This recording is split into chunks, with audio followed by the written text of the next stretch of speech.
In 1996, me and my father were proposed to join the Association of Gideon Christians by one of my father's friends.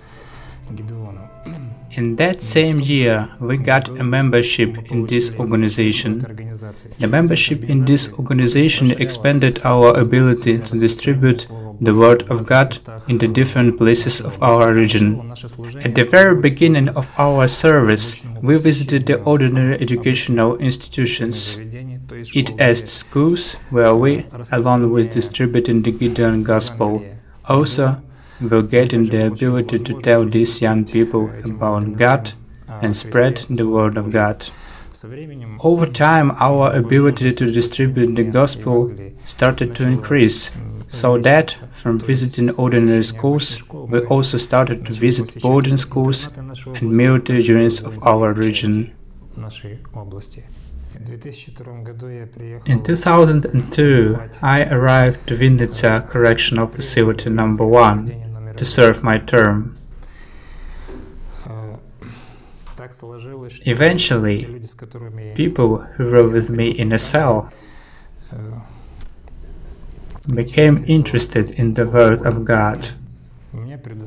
So I had the opportunity to tell them about God. Knowing how God once changed my own life, I started to tell these people that God can change their lives too. There were different cases.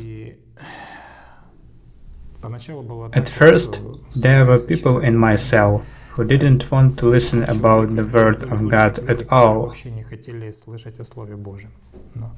There was even a man who, when being with me in one cell, took away the Bible every time I took it in my hands, and then tore it out of my hands and threw it on the floor. I was picking it up again, taking it in my hands, and kept on reading. That was continuing for about half a year. I prayed for this man. I realized that this was not me who changed his life, but God did. 6 months passed. I opened the book, as always, began to read, and the man stood up, started walking down the cell from one side to another, and at one point he stopped in front of me and then fell on his knees, and crying he said, "Yaroslav, I want to have the same as you have." I said, "No problem, open your heart to God and you will have the same peace and the same calmness as I have, and which God is able to give you." Over time I met with Christian servants who started visiting the Vinnytsia prison No. 1. Over some another time, we, life sentence prisoners, have got permission from the warden to hold worships with the presence of the priest from the free world. At first, twice a week. During the worships, we were analyzing the Word of God and praying. After a while, the warden became confused. It was hard for him to realize what's happening in the lives of people who have been different just yesterday, but changed in a few days.